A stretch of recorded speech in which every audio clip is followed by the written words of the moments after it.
Hey guys, welcome to the Sim Racing Paddock. I'm William Marsh, and this is a late night stream that I haven't really done a late night stream in a while. So with moving and everything, I've sort of fallen behind the times for different content and different videos and just sort of testing out some of the new stuff. So for example, apparently Automobilista 2 has GT3 cars now.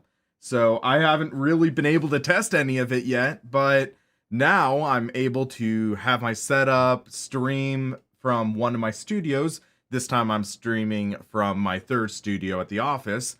So I can sort of just test out these GT3 cars. So Riza Studios, they have released the McLaren 720S GT3, the Porsche 911 GT3R, Mercedes AMG GT3, and the BMW M6 GT3. Now this is going to be a bit of a shorter stream because actually I have a huge race coming up in about 14 hours. So with that being said, that is actually going to be streamed at my Studio A, I believe I'll just call it, which is actually my house. So that is actually going to be a test 3-hour race. It's being put together by WTF1 and R Factor 2. I'm in a team with Ermin Hamidovich, and that will be a lot of fun to race. But for now, we are going to be focusing on this GT3 pack. We're going to start off with the McLaren 720S GT3, and this is a car that I've sort of have a love-hate relationship with.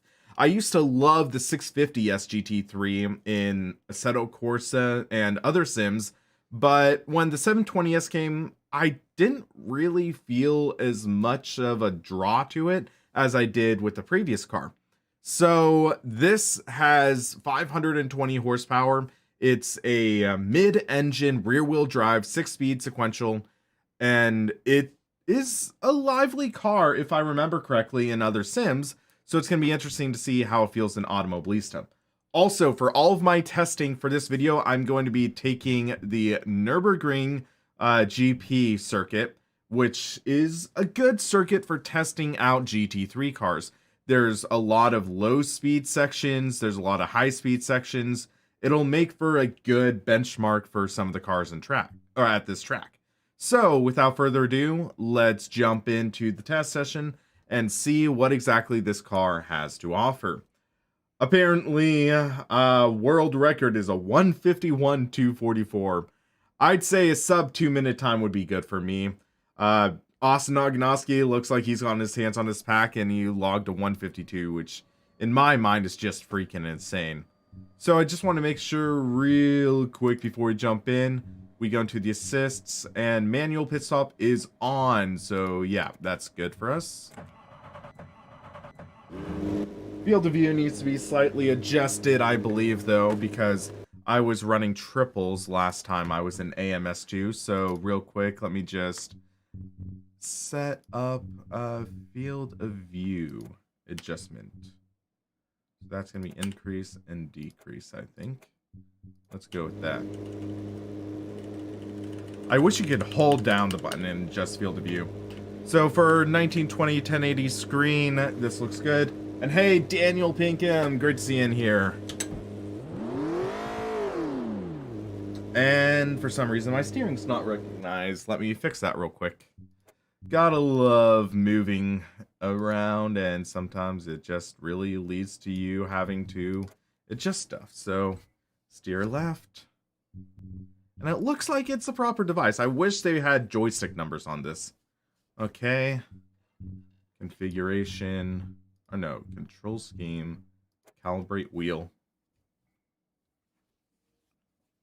Max extent. Press next. 90. There we go. 901, I'm fine with that. Okay. Much better. Is this stream about trying to beat Ermin Nürburgring lap time when he was testing all the GT3s?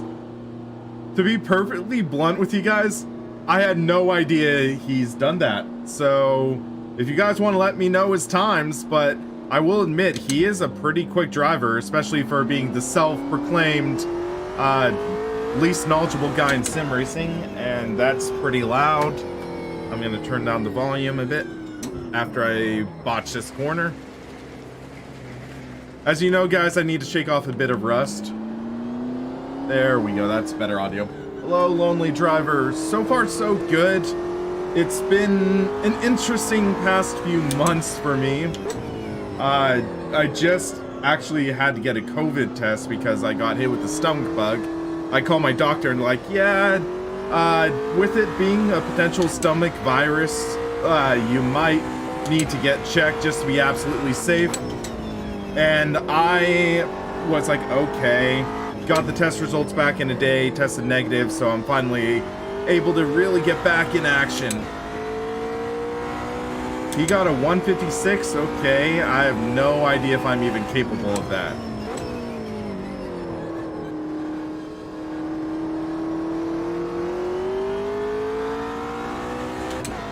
Okay, so first impressions after a few corners. This car definitely feels like Automobilista 2. It still definitely has the AMS2 quirks. It is very snappy until you just get into almost crippling oversteer.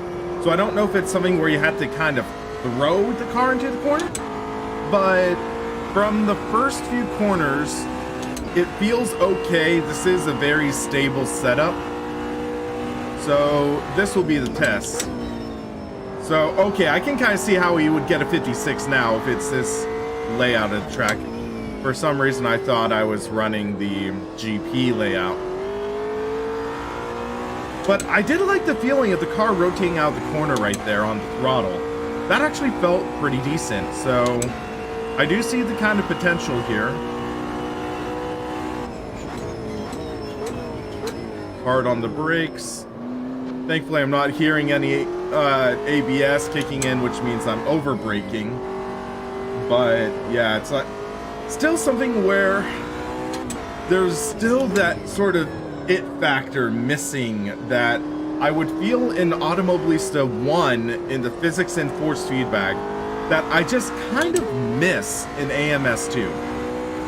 It has this level of disconnect from the road that I just wish we could see back.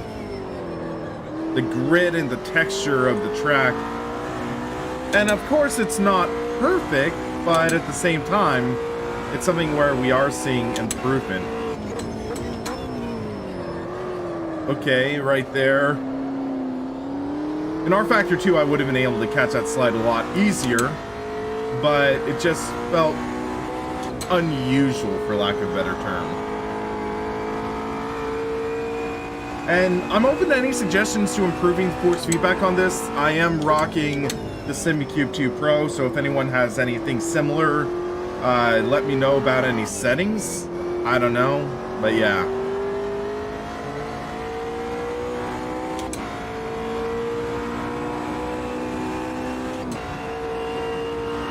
This does feel like a very fun, very driver-friendly car, which is kind of interesting. Yeah, so he's in. Just kind of washed out there a bit on the brakes, but I think we're okay.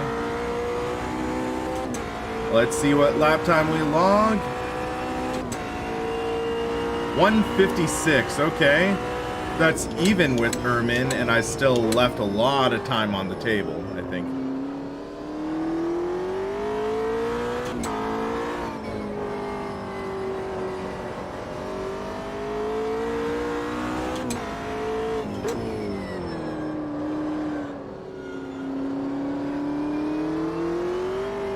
Still just miss a lot of feeling, and I'm not sure if it's my settings, my wheel, or whatever,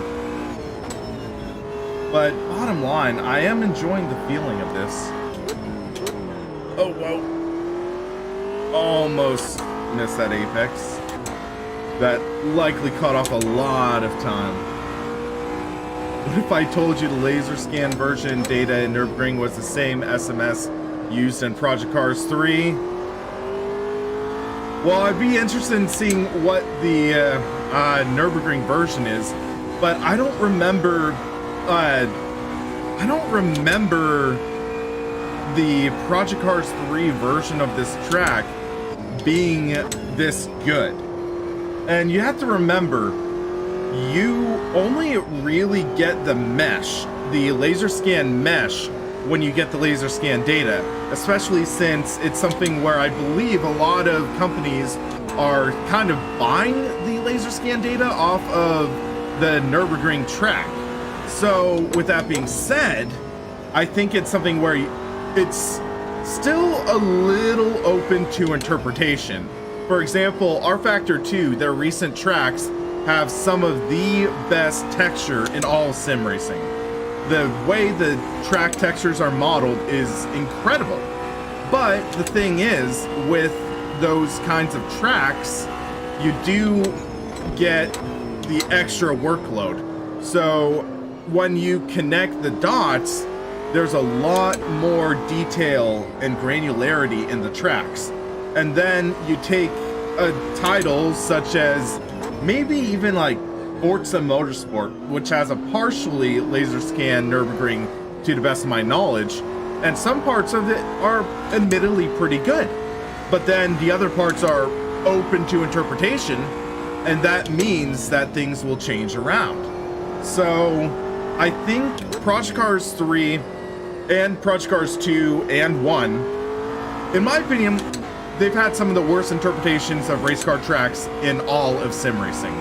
I've been outspoken against the track quality in Project Cars, and they've broken a lot of promises that they've made, even directly to my face before. Because, for an example, they told me in Project Cars 3, Sonoma Raceway was going to be laser scanned. Yeah, if it's laser scanned, it is the worst quality laser scan they got. And they made no real improvements over Project Cars 2. So there's things like that, and you see the laser scan data, and not all laser scanned circuits are created equal. So that's one thing to take in consideration. Some laser scan circuits use the data and make a better circuit. Some use the laser scan data and they don't make as solid a circuit. So there's those things that need to be taken into consideration. So hopefully, Pat, that kind of shares some of my thoughts on what you were commenting about, because in my opinion, the AMS2 version of the Nürburgring is far better than Project Cars 3, which is pretty remarkable if you think about it. Brad, getting your first wheel and pedals tomorrow. Best all-around sim racing title. I would likely point you in the direction of the first Assetto Corsa. The first Assetto Corsa is a great all-around sim racing title. And also, depending on the wheel, I'd say look into something maybe even a little older. So GTR2 is a title you can arguably get for dirt cheap nowadays, and it includes a driving school built into it that will actually teach you about racing lines and techniques and how to pass cars. It's a great tool to really use, but it is admittedly a little dated, so you will need to sort of put up with that. But on the bright side, it being dated means it'll run on almost anything. Alright, I want to see if I can get into the 155s. And now the tires are heated up, also a little from that spin last lap. Okay, I'm starting to feel a little detail in the car hopping around, but it's still, a lot of the car's behavior is happening more suddenly than I would anticipate. It's all of a sudden like, boom, you're almost around and you have to catch it, instead of gradually, which other sim racing titles really do a good job of, in my opinion. Alright, I'm going to shut up this next lap and I'll let you enjoy the sound.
right, so my first-ish impressions on this wheel, or not wheel, but this car, is that it is very understeery by the default setup, but then there are moments when it'll snap around like that. And it's interesting though, because this has, it feels like, let me see. Yeah, it has about 400 degrees of rotation, so there's not too much to work with, but this is an interesting feeling car, and mixed with the AMS2 force feedback, it's very vague. I can't really put the car exactly where I want to, which is kind of disappointing, but I'm curious to see if that's a trait of the car or if it's sort of a trait of what we've been seeing. So yeah, best time is a 1:56.294, which I'll take. I mean, it's 5 seconds off the world record, but I know that some of these aliens in sim racing titles are freaks of nature, especially in ISI motor titles. They just are able to ride that edge of grip that I'm simply not able to right now. But next up is the Porsche 911 GT3R. So it looks like it has 10 different liveries right now. So there's like the Fanatec one if you wanted to really appease the Ziggy M demographic. There's the Tsunami Music Streaming. I've never heard of that company, so I'm guessing a lot of these might be fake. BLD, Red Spark. That looks like almost the knockoff Porsche livery, which is kind of funny because that one versus this one, slightly different shade of red. Just enough. This looks like the Gulf oil colors, so I'm going to go pick that out. And then we are going to jump in here to Nürburgring. So we got a 1:56.2. Let's see what we can do here. World record for this one's only a 1:53.939, so it looks like this is going to be a slower one. Has a flat 6 engine in the, I believe it's actually mid, which was weird once Porsche changed things around. Or is that the RSR that's mid, and this is rear? We'll find out, but bottom line, I'm anticipating this to be a much livelier car. I think I'm going to turn down the audio level just a hair. There we go. Ah, speed limits, gotta love them. 60 kilometers an hour, that's like 40 miles, or 37 miles an hour, yeah.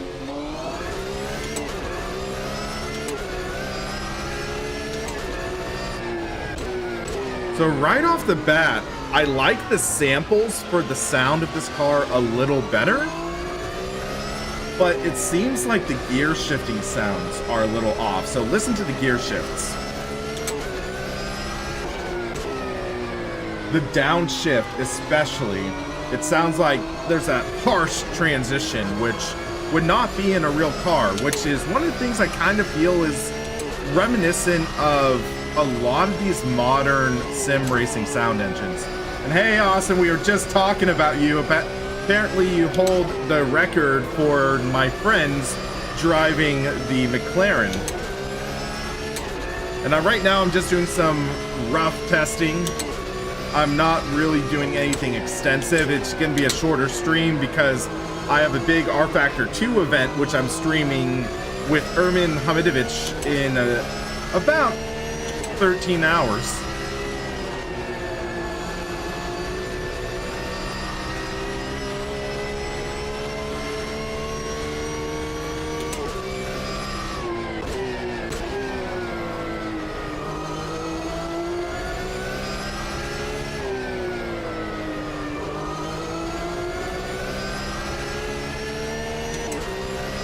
It's interesting, the baseline setup for this is slightly more understeery than I anticipated.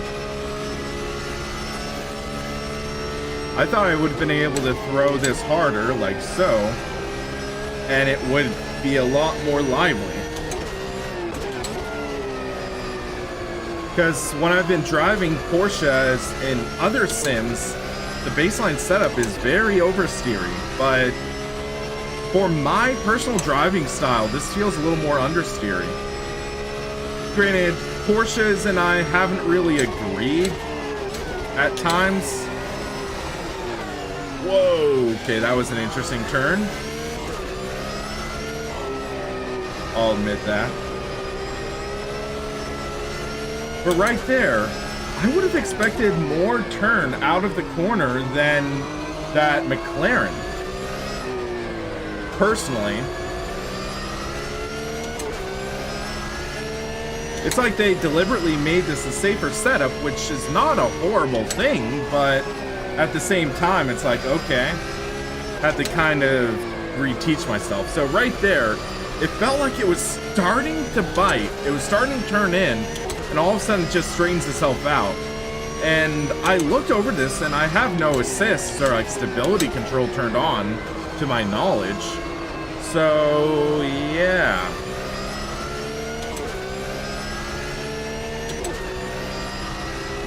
Right here up Shumi.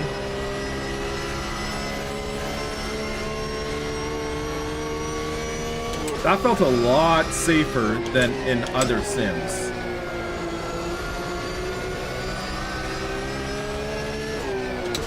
Okay, I totally botched my braking point. But yeah, Austin, I'd love to hear your opinion on this, where it's like, okay, it feels like there's a lot more stability in the cars, and the cars are designed setup-wise to be a bit safer.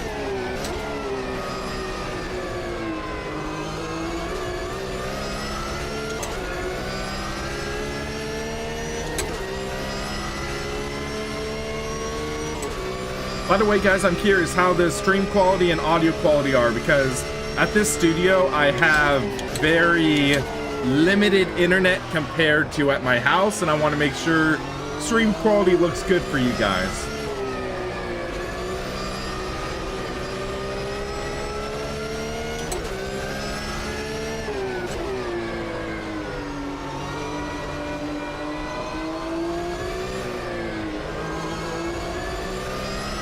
Everything's fine. Awesome to hear. Thank you for that. Yeah, I'm trying to talk to my friend who owns this office area that I wanted maybe see about upgrading the internet to gigabit in the near future. And it's just like, yeah, that would be so helpful for content production and everything.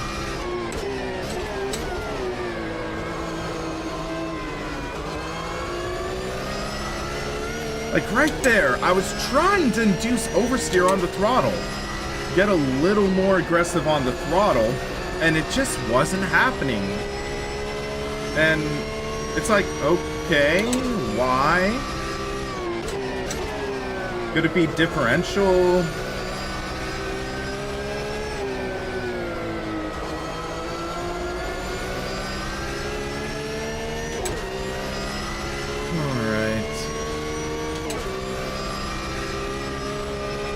Let's see what kind of lap we get in a minute. Right there in ACC, I know the car would have definitely gotten squirrely with even the safe setup. So I'm just wondering. Okay.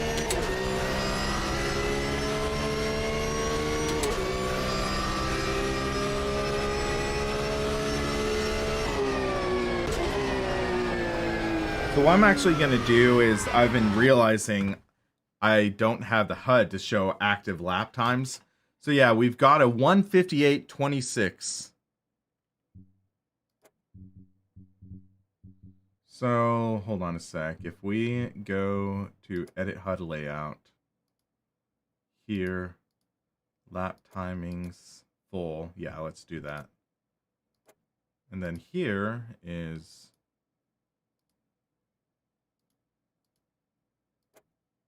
car info, why not? Let's use what we have. Gameplay, real quick. I'm going to change it to across the pond, American measurements.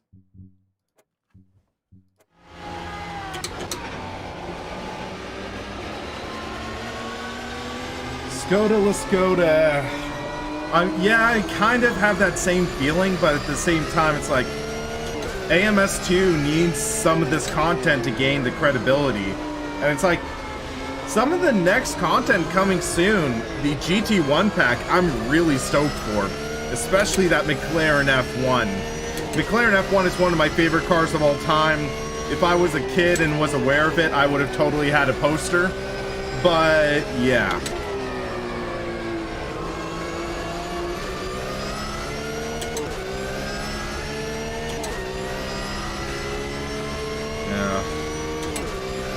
Hold on, I also got a Facebook message from Ermin, so who knows, I might try to invite him to join the stream.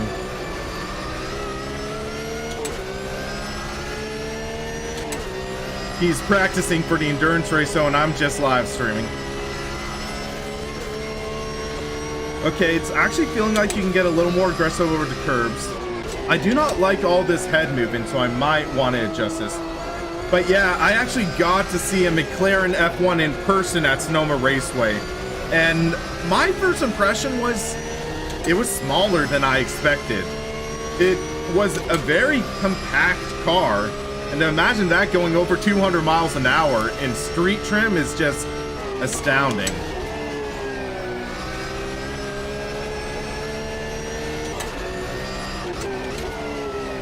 Okay, that pitched me into the corners that I cut off my entry. Let's roll on the throttle. Man, this car is just so stable under acceleration. It's weird. A good weird, but weird nonetheless. All right, so let's throw down a lap. Let's try this in second gear. Again, my main complaint with AMS2, especially versus AMS1, is everything feels so vague. It just doesn't give me an idea on what the car's truly doing through the force feedback. And of course, force feedback is a subjective trait. It's something where it's a lot of personal preference. Some people love AMS2 force feedback. Some hate AMS2 force feedback. I tend to be a little more towards the dislike side, which is a little unfortunate, but it's something where I can tolerate it. There were some sim racing titles with force feedback I simply could not tolerate. And those are titles I don't generally play that much. And it could be something where it's simply I need to take more time to fine-tune the settings, but at the same time, I just historically have not been a fan of Madness engine-based force feedback.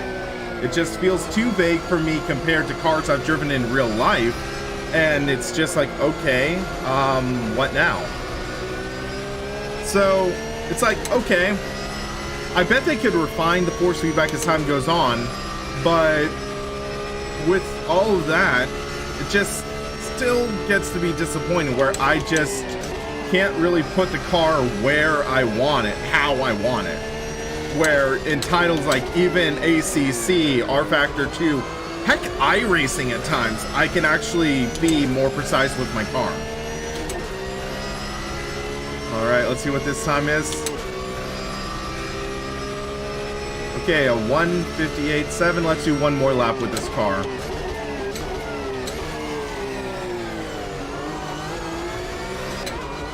And I know I'm not being aggressive enough, but this is just my natural driving style. The same style I would drive with other cars. I don't like to go too wide, even if the track limits allow it. I tend to be a conservative driver. I feel like, okay, I'd rather finish the race than try to go for best lap of the race or whatever. And you'll see that because apparently Ermin is throwing me under the bus and making me double stint the race because I'm having him start it. And then it's a 3 fuel run race to my calculations. So it'll be interesting to see how that works.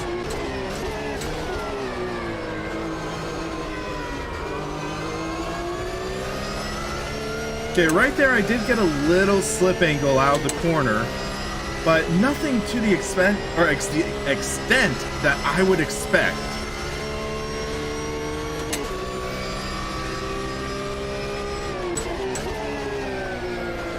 right there. It starts to turn in, but it just doesn't seal the deal, really, which is, yeah. Granted, all of these I'm running with baseline setups. These are raw first impressions.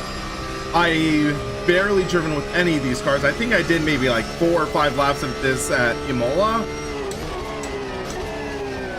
but nothing really beyond that. Wow, okay.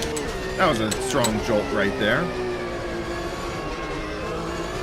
So it's like, yeah, AMS2 is capable of good force feedback, but it just feels like it keeps on playing it safe.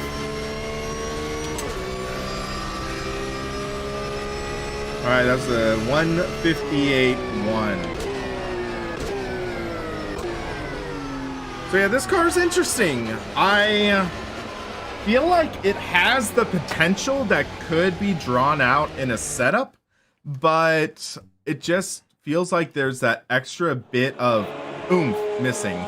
So let's take a look at this real quick. We'll watch the car driving around a bit. You'll see it feels like it's almost too stable.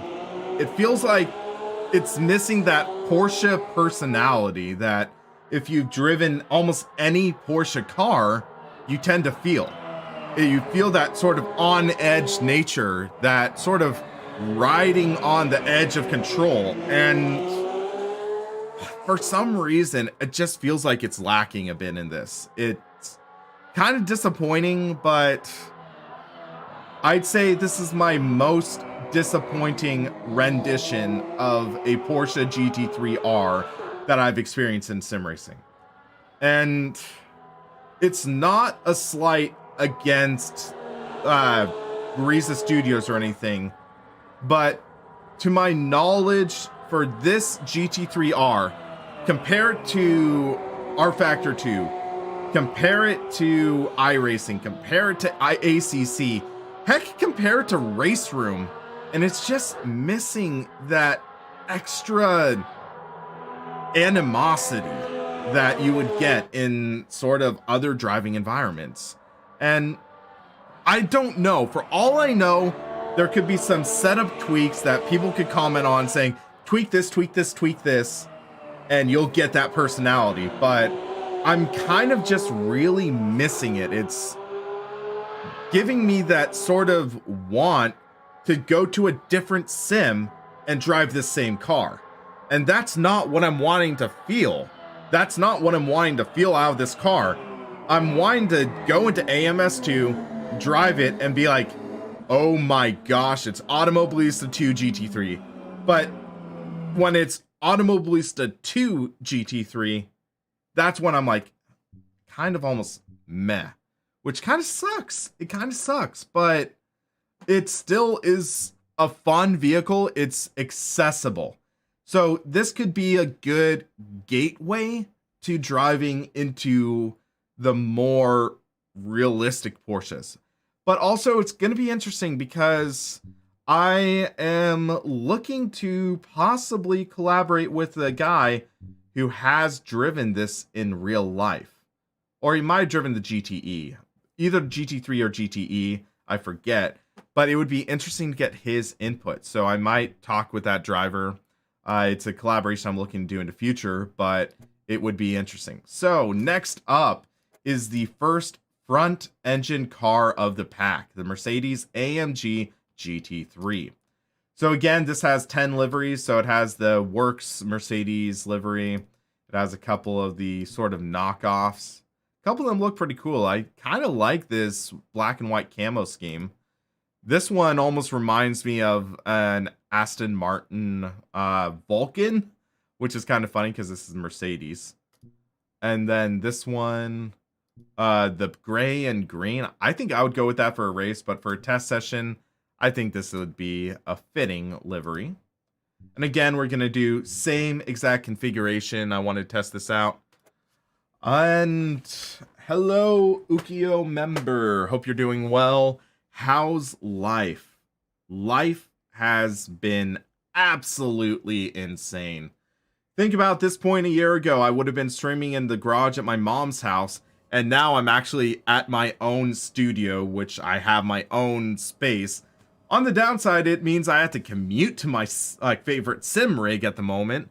But now I have 3 studios. I am moved out. I have had weird health issues. I've had some of the craziest life stuff going on that isn't really fitting for a live stream like this to talk about, but maybe in a year recap, because this has been one of the craziest years of my life, and that is saying something.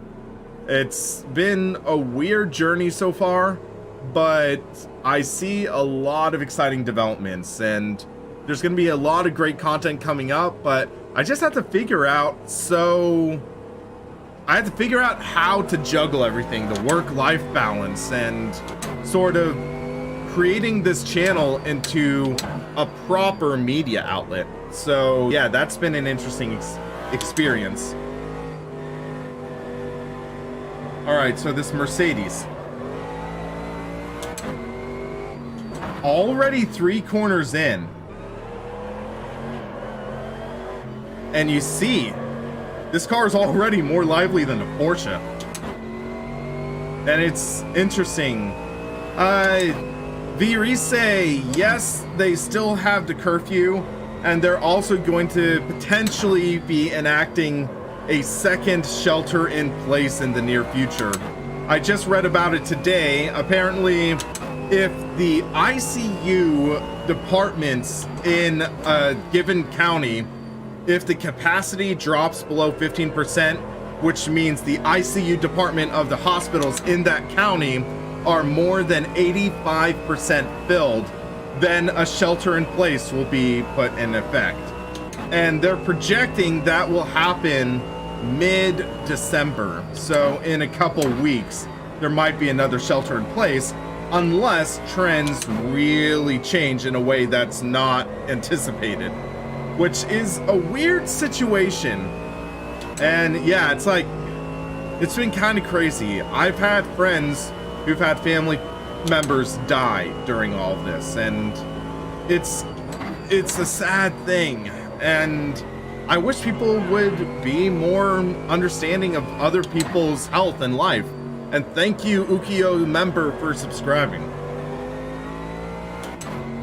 Well, Brad, basically it's people dying of coronavirus. That's the gist of it. Or people being hospitalized, and yeah, I literally got my test results back 2 hours ago or so, finally telling me that I'm negative, but I was having some major health issues where I think I've either got a bad case of stomach poisoning or I picked up a stomach bug, maybe a mild case of the flu, and it spread to my 2 of my 3 other roommates. My other roommate's almost like a total shut-in, so he just didn't really hang out with us enough to really maybe get anything. But it was a weird thing. And then my mom, she has a surgery tomorrow, I believe early afternoon. So that's been interesting to also juggle. But yeah, moving 2 times in the middle of the pandemic, weird time. And then also the weirdest time for my channel to totally blow up, and now like my reviews become a hot commodity. I have like 3 things to review in this office, and I hadn't even been able to get to them due to being sick. Yeah, fun stuff. But I'm trying to figure out the right way to handle stuff, so I'm looking at maybe either starting a Patreon or developing further the membership program for this YouTube channel and website. I'm looking at making more buyer's guides to try to be more accessible to the community, but it's something where I have to figure that out. Oh wow, John.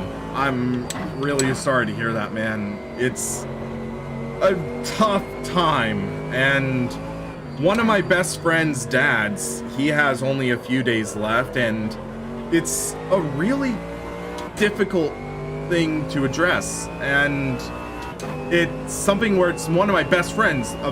He used to rent like a part of my family's house, and now it's like his dad is literally on his deathbed. Granted, it's from a cancer battle and not COVID, but still, like, when it's all said and done, when you're buried 6 feet under, how'd you die? Like, it doesn't matter, you're dead. And that's the thing, it's like, I have been not as outspoken as maybe I should be, because it's like, it's been a difficult year for everyone. And my dad's old work had this sign: be kinder than necessary, for everyone is fighting their own sort of battle. And I just hear what some people say about this virus, and I'm like, if you had suffered that, if you had a family member who died, who cares if the survival rate is 99%? That still means thousands of Americans are dead from this. And it's like, yeah, it's something where with what we've been doing, it's been doing a decent job to help stop it from turning into like a huge thing. But at the same time, we still could be doing more. We still could be doing more to respect human life and just ultimately stay. So it's like, when I hear some of my friends saying, I hate wearing the mask, I hate doing this, I hate having a curfew, I just want to go out and go on a road trip or something, I'm like, I know, I want to do that too. I literally was going to go to Southern California to visit my family the week shelter in place started, all the way back in March in California. But I didn't do that because my grandmother is a cancer survivor. She is an example of high risk, and she has only seen maybe 4 people in the past 7 months in person. She saw my aunt maybe 3 times. She saw my sister and brother-in-law once, and one close family friend who was also sheltered in place. And it's just like, okay. But then I see a lot of different parties. I see people going out to bars that are jam-packed in other states, and I'm like, you realize that's not helping. I mean, I could go a month without going to a bar. I've already gone 8 months without going to a bar. Do I miss it? Of course I do. But ultimately, it's just like, yeah. So ultimately, we have to address facts. There are people who are dead right now who arguably should not be. There are people who have gotten the virus and they are in a position where they recovered and are fine. But there are definitely scary spots. I was talking with one of my friends from high school, from my old church. His wife got COVID, or potentially got COVID, while she was 8 months pregnant. That's definitely high risk there. And I could just imagine how heartbreaking would it be if that guy lost not only his wife, but his first child in one fell swoop. That would have been just... Then I have friends who are nurses and doctors, and they talk about working double shift, triple shifts, with like horribly unprepared supplies. And I'm like, I really feel horrible for them, because it's like, okay, some of the people would like talk to these guys and like, oh, that sucks and all, but I want to do this anyway. And I'm like, okay, well, the question is this getting to be an issue of we or an issue of me? But yeah, it's like, ultimately, there are the things that are similar. The flu is now starting to hit as well, which I might have legitimately had last week, where if you guys were watching my last stream last week, I was talking about, oh no, I'm starting to feel weird. Full disclosure, I got sick, like legit sick after that stream. I literally ran out of the sim rig into the bathroom. And I was like, okay, I felt that until just about Wednesday. I was like, not good. And it's like, okay. So, I'm trying to be more respectful of people through what's going on, but at the same time, I'm just one person. It takes a village to get stuff done. And we'll see how that goes. We'll see what happens, but ultimately, time will tell. So yeah, guys, I know that's a wild soapbox, a wild tangent. Let's get back to talking about this car.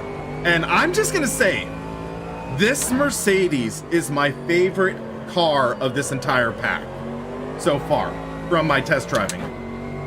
This is a fun car.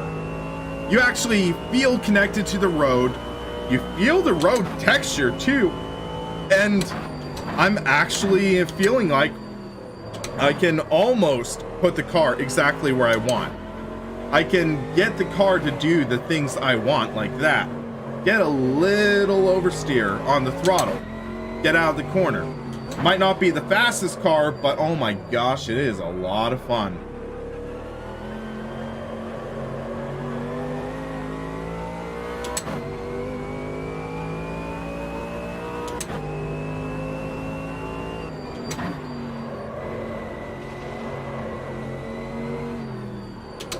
All right, so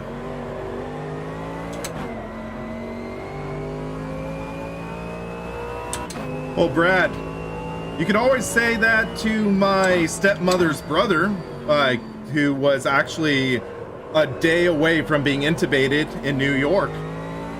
It's like, ultimately, underlying factors, yes, that exists, but it's something where, for example, my dad had a mental breakdown last year. It was, he was diagnosed with manic depressive disorder, exasperated by severe PTSD. Now, if it wasn't for that PTSD, it wouldn't have exasperated that condition of bipolar, admittedly. But it brought out what happened. So it's not the fact that, oh, they died of something else. It's that COVID brought out that weakness and ended up leading to that person being killed. So it's something to think about.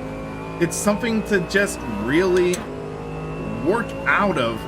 And it's like, don't belittle something because they have something else.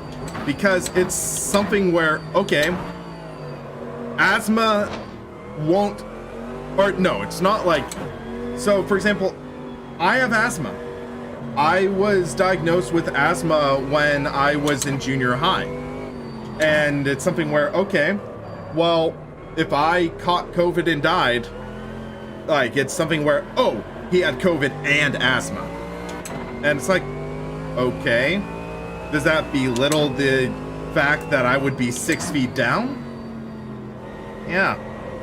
And it's like, yeah, sadly, people die every day. But if you think about, so I'm going to speak from an American perspective here. The Declaration of Independence states we have the right to life, liberty, and the pursuit of happiness. What is that first word in that list of 3? Life.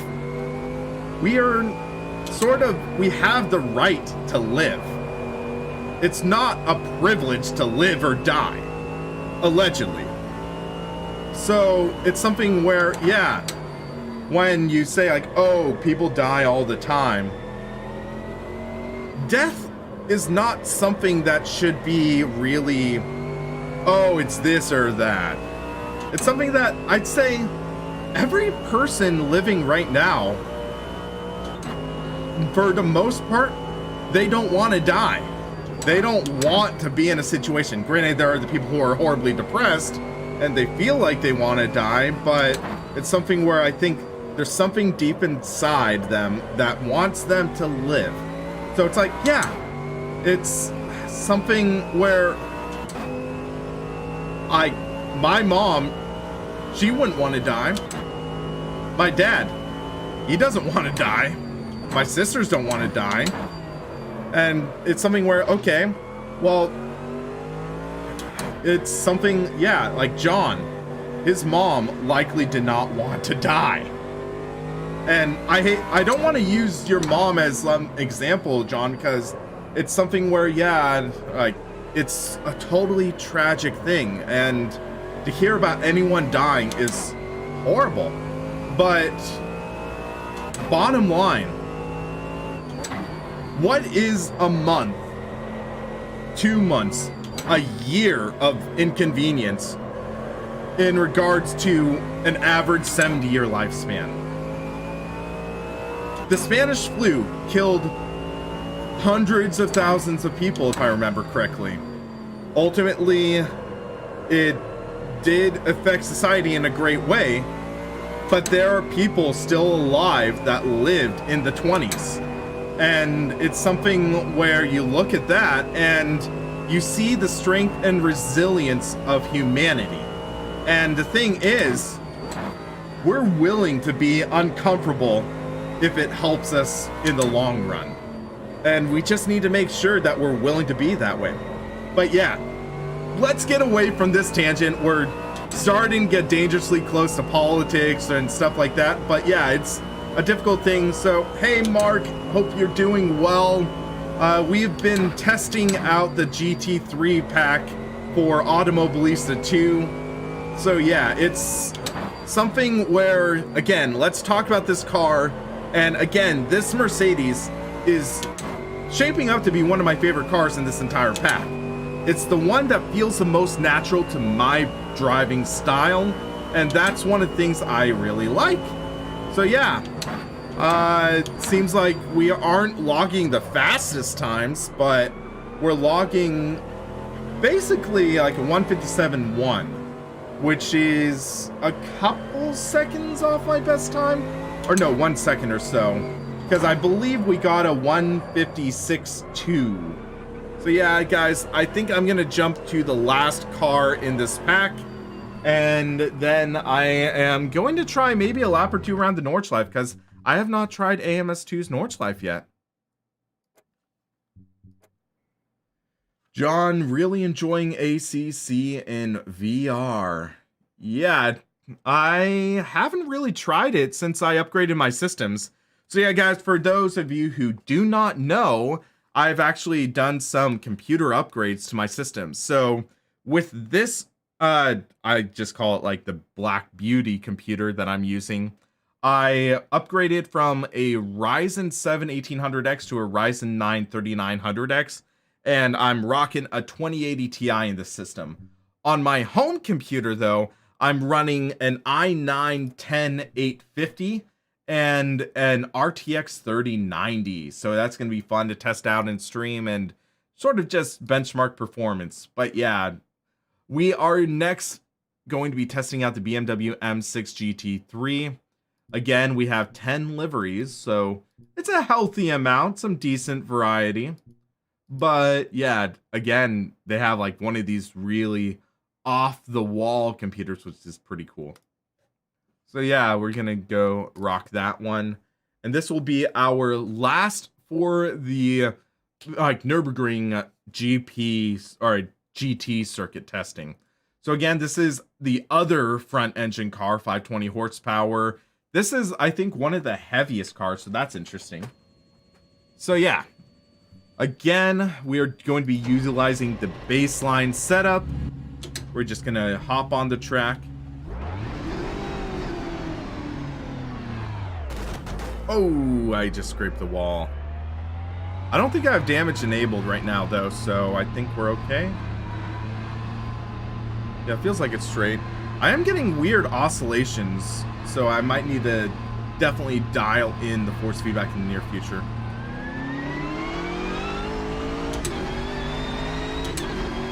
So BMWs I always feel weird about, because one of my favorite race cars of all time is the BMW Z4 GT3, or as they call it across the pond, the Z4 GT3. That had one of the best engine notes I ever felt out of a GT car. And then they changed to like the M6 and M8 for their racing.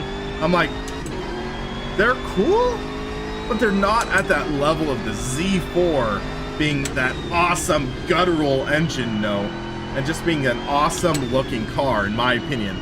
This feels more like a boat with wheels on a track and a nice engine. Can you play Automobilista 2 on the gamepad? You'd likely need to do some fine-tuning and tweaking. Personally, I've never driven on a gamepad. I know friends who have though, and yeah, you need to tweak it because ultimately this is designed with a wheel and a linear input in mind, but with a gamepad controller, you are best wanting an experience with a non-linear, because if you're linear, then the steering would be overly snappy, overly responsive. You're gonna have a hard time. So with a car like this, with a sim like this, you definitely want to deaden the steering input, the throttle input, and the brake input. That would give you a better driving experience in my opinion. But yeah, so now that we've gotten this outlap out of the way, we've gotten a little heat in the tires, let's talk about this BMW. So it does have some traits that are similar to the Mercedes, especially with this being a front-engine rear-wheel drive car, but I do think I'd still prefer the Mercedes over this BMW. This still has that slight level of disconnect that I am not exactly a fan of, but with this driving, I'd still say I like it above the Porsche, which is weird because historically in other sims, I prefer Porsches over BMWs, except for the Z4. And it's just like, okay. I have to translate in my brain a bit what I'm feeling versus what I'm doing. And that's one of the things I find disappointing about the Slightly Mad Studios Madness Engine based title experience. It just tends to be a disconnect that my brain has to connect the dots for. And with Automobilista 1, I didn't really have to do that.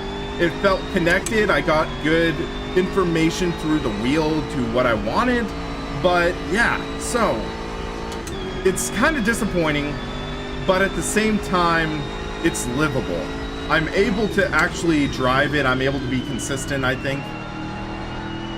Like right there, I do feel a little bit of oversteer, but here, it just washes out.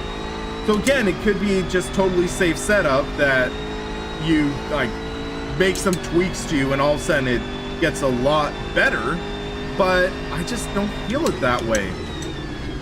And I just, personally, I don't think there are some magic settings to tune out this feeling.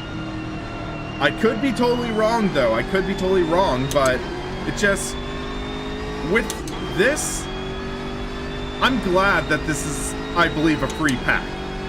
I believe these GT3 cars were free, but the problem is, they bring nothing new to the table. They don't give you something that's off the wall like what R-Factor 2 does with, say, the Radical GT3 car. They don't give you the advanced GT3 experience like R-Factor 2 and AMS and even, or no, AMS, like, like the original Automobilista, like, Assetto Corsa and Assetto Corsa Competizione.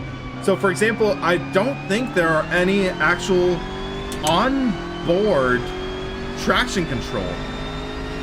So you can't adjust the traction control on the fly while driving, which is a key trait for GT3 racing. Because it's not simply like turning on the traction control assist or off the traction control assist. Like in AMS2, you have the traction control release, the attack and release that you can adjust. So it's like when the traction control kicks in or when it releases. You don't get that option in AMS2, which I believe you even got that in AMS1. So it's like, okay. Granted, before he tackled the Nordschleife, I'll take a look at that setting and see what it's like, but I did not see that in my initial testing. And hey, Christian, how's it going? But yeah, it's still, this car, I'd say maybe third.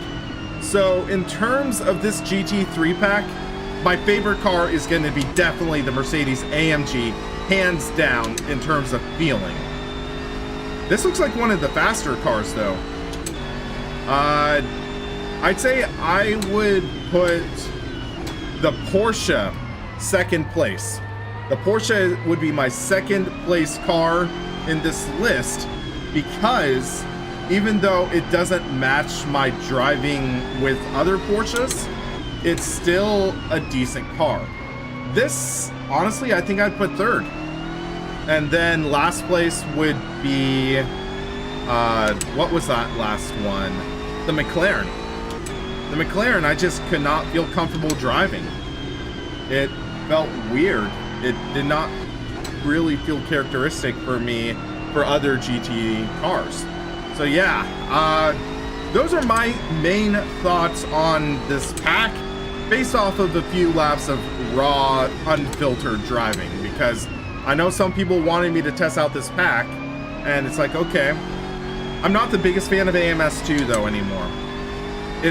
I've given them a lot of chances, and they've definitely improved. I will gladly give them that. It is a far better title than where it was like a year ago. But there's still that massive lack of polish. There's still this incredible vagueness for what you feel through the wheel. And it's just like, okay, now what? Sorry.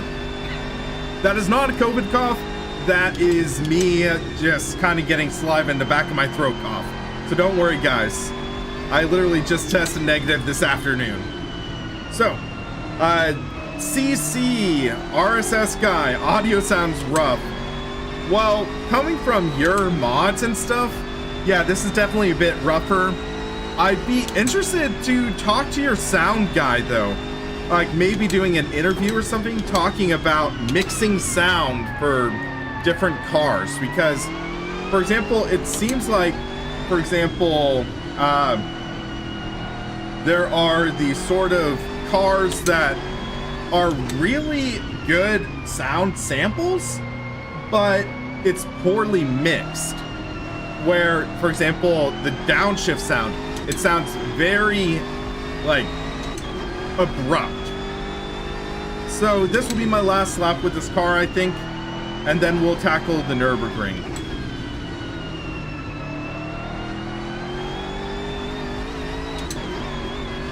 Excuse me.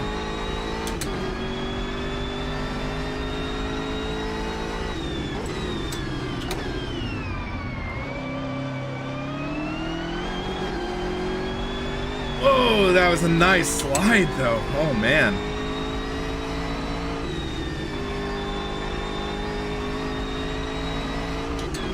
Well, yeah, that's the awkward thing with the season pass. It's like, okay, you gave us these cars for free, but you're offering a season pass as well. And I'm like, yeah? Yeah. But yeah, so it's an interesting experience with this car. It's something where, again, it feels like it has the bones to make something great. But again, the word I keep on gravitating to is vague. It's vague inputs. I have to take like a broad swing. It's almost like the difference between utilizing a fine tip marker and a big honkin' Sharpie. And the Sharpie works well for like broad strokes, but you're not going to like do needle print drawing or something like that with a Sharpie for the most part. And it feels like it's lacking that extra 15 to 20% of precision. And I do hear crackling in the audio, actually. Listen.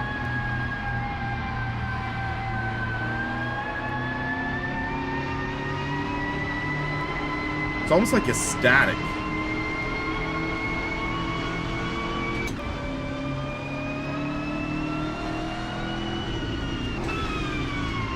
So yeah, it's a weird experience when you're testing out these cars because to be fair, I'm not like a professional driver. I'm just a guy with a good sim rig, with cameras, with the personality that allows me to kind of stream. So it's all subjective opinions, and it's like I've never sat in a BMW M6 GT3 car, so I can't really compare. It's just judging based off of other experiences. And the problem is all 4 of these cars are available in about 3 or 4 other simulators. I believe, yeah, they're all available in Assetto Corsa Competizione. They're all available in R Factor 2. They're all available, I believe, in iRacing. They're all available in Race Room. So you kind of have to compare them to their peers. And it's a weird dynamic because you look at it and they're okay. But when we're getting these great experiences, is okay enough now? And that's the thing where Automobilista 1, in my opinion, was one of the greatest simulation titles of the 2010s. It really was an incredible title that showed off what the ISI motor could do if you gave it the love, the polish, and a little extra code injections. But AMS2, this just kind of proves that, in my opinion, the SMS Madness engine has a lot to be desired. So yeah, it's like, okay. So where do we go from here? We're going to the Nordschleife. And let's pick out my favorite car out of this pack, the Mercedes AMG GT3. Except we're actually going to do time trial because that would actually log times. So we go to Nürburgring. We'll run 1 or 2 laps of the Nordschleife with the Mercedes, and we will see how that goes. So we go up here to GT3, Mercedes AMG. We'll do a different livery. We're going to go with this one because, as mentioned, this one is actually, I think, my favorite. The subtle tones, that lime green. Fun fact, my grandmother's favorite color was lime green. And she talked about at times wanting to get a lime green car. I'm like, I could have totally pictured my grandmother with a lime green car. She had, for her fun car, a 2000 Mitsubishi Eclipse Spider. And then she also had a Subaru. And it's like, okay, she was a fun grandma who sadly passed away 7 years ago, but it still is fun having those memories of riding with her in her Mitsubishi Eclipse. All right, let's throw down a lap at the Nürburgring. My first time on the ring in AMS2. I wish the ring was in ACC. Whoa, oh my gosh. Let's take a take 2. That was a lot livelier than I expected. Let's see real quick.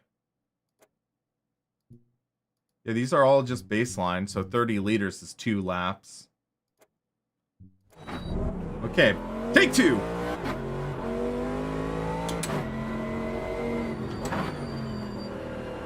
Let's take it easy here.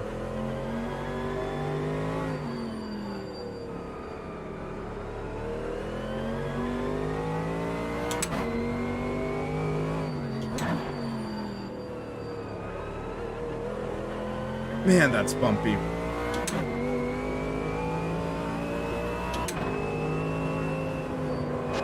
So again, if the Nordschleife is utilizing the same laser scan data as Project Cars 3, then AMS just beat Project Cars 3 at their own game. Granted, this does not feel as accurate as, say, the iRacing, Assetto Corsa, or even the R Factor 2 versions, which is kind of disappointing, but still, it feels pretty good. Feels like there's some parts that might be a little over-exaggerated? I'm not sure. But also, the ring has gone through a few adjustments over the years. So, yeah. Like that crest corner, I forget the name of it. I'd have to ask Jimmy, but the crest into the right-hander feels a lot more sharp and abrupt than, say, R Factor 2 or AC. That was not a good corner. But again, even though this is my favorite car in the pack, I still have to use that V word, vague. It's just not precise in what I want to do. And it's a challenge to drive these, and not in the way that you want. But at the same time, it's like, okay, I can enjoy this car, but I do have to kind of turn off my comparison brain. Which is sort of the same feeling I had to do with Project Cars 2. I had to turn off the comparison side of me and just sort of enjoy the wheel-to-wheel racing, even though Project Cars 2 wasn't my favorite title. And Project Cars 3, I still feel like I just got totally ripped off. I feel like it was borderline scam.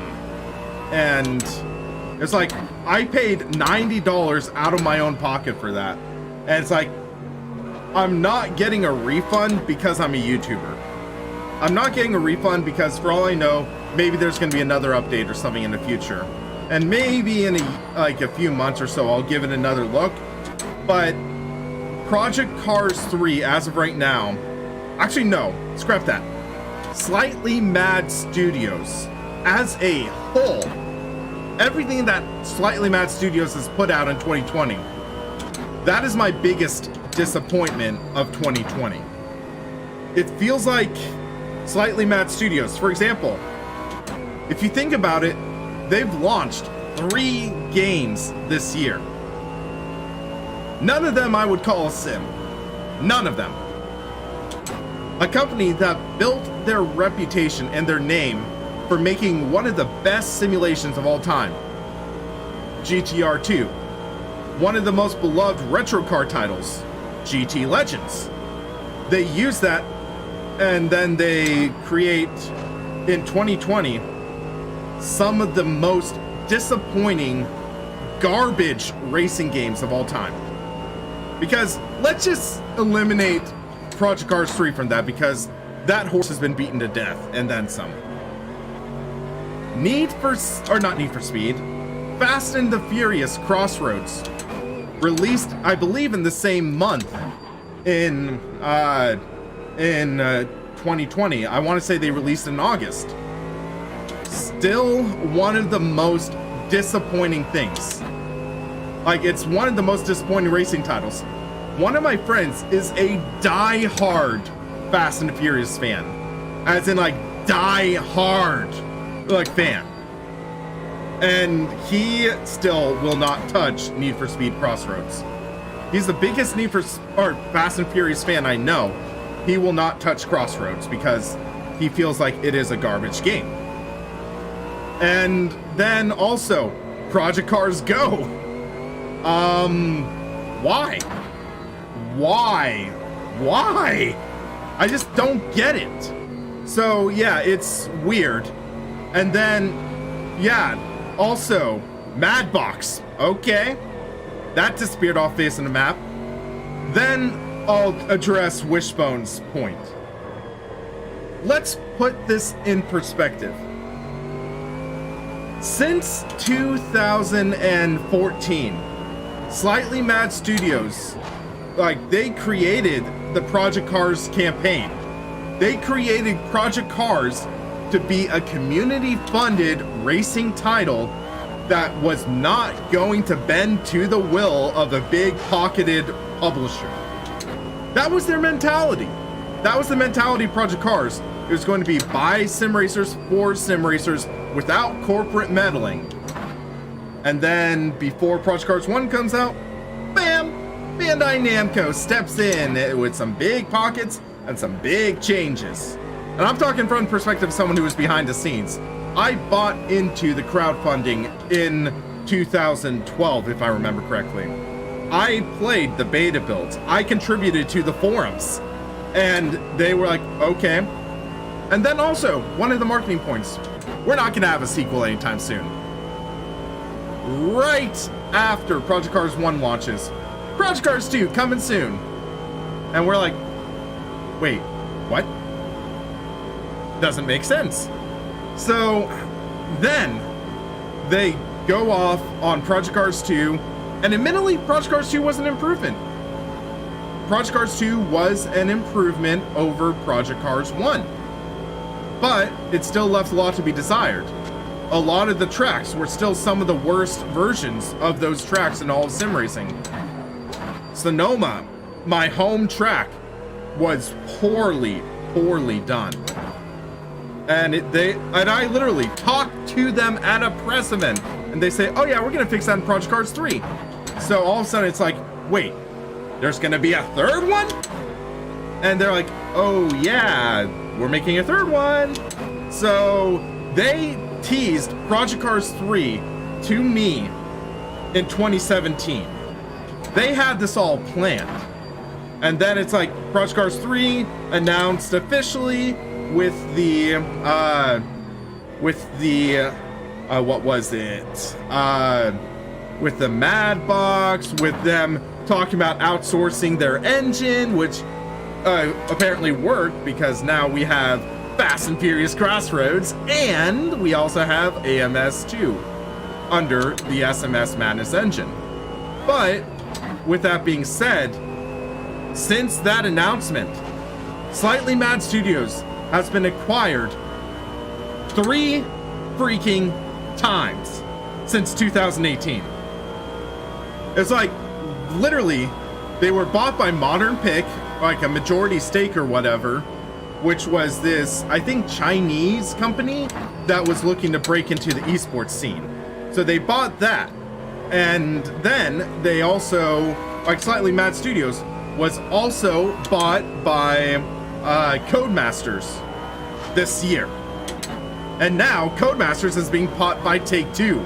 So it's like, cue the Qui-Gon meme, there's always a bigger fish. Okay, that was not good. So yeah, it's a weird dynamic, but could Take-Two improve things?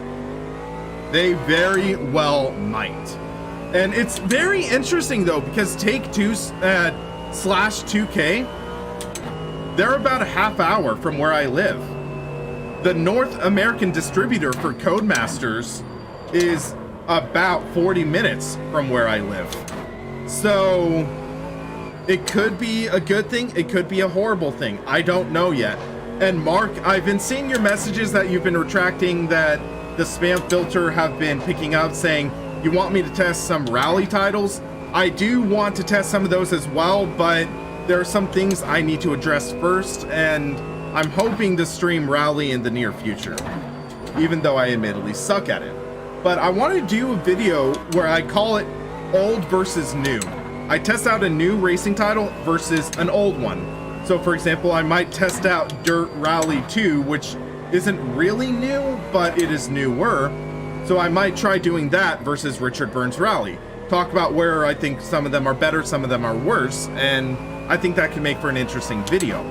But I need to sort of plan things out. So it's a tricky balance, especially with me being full-time now.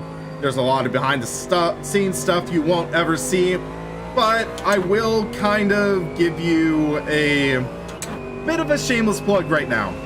So yeah, guys, I know a lot of you have been commenting about my apparel line, which, funny enough, I'm not wearing right now because they were in the laundry. But my SRP shirts, SRP hats, and hoodies are now available. If you go to simracingpaddock.com/shop, you can purchase a hat or a shirt, and that helps support the channel in some pretty cool ways.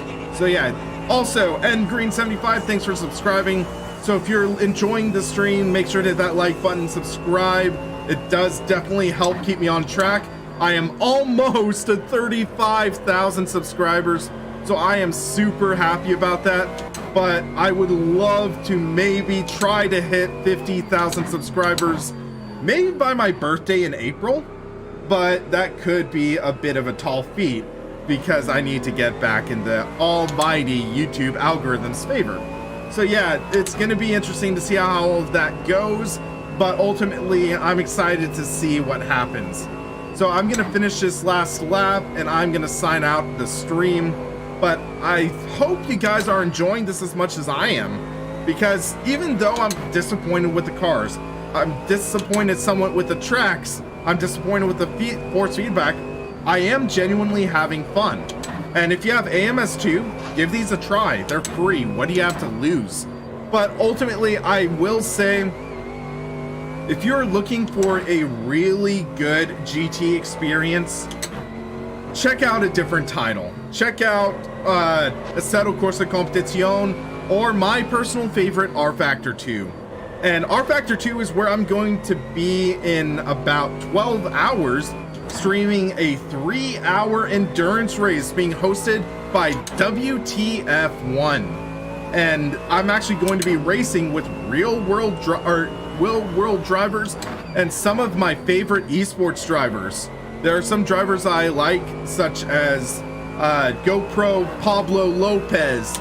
He is a freak of nature behind the wheel, and he's going to be driving the LMP class. I'm going to be a GTE, but also another big name in the LMP2 class that I've actually been seeing in practice sessions, Jenson Button, the 2009 Formula One World Champion.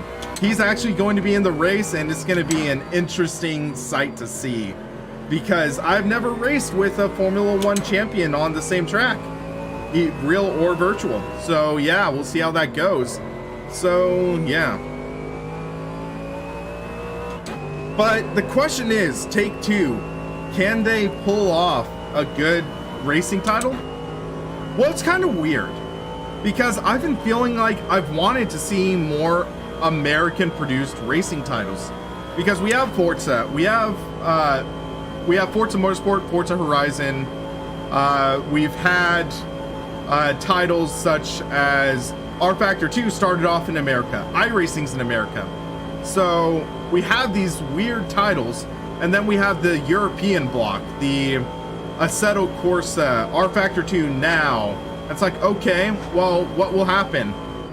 Granted, I would love to see a Midnight Club, but that's definitely not a sim. But yeah, it'll be interesting to see what happens this next generation, because the next generation of consoles is going to greatly favor racing games because of higher clock speed and stuff.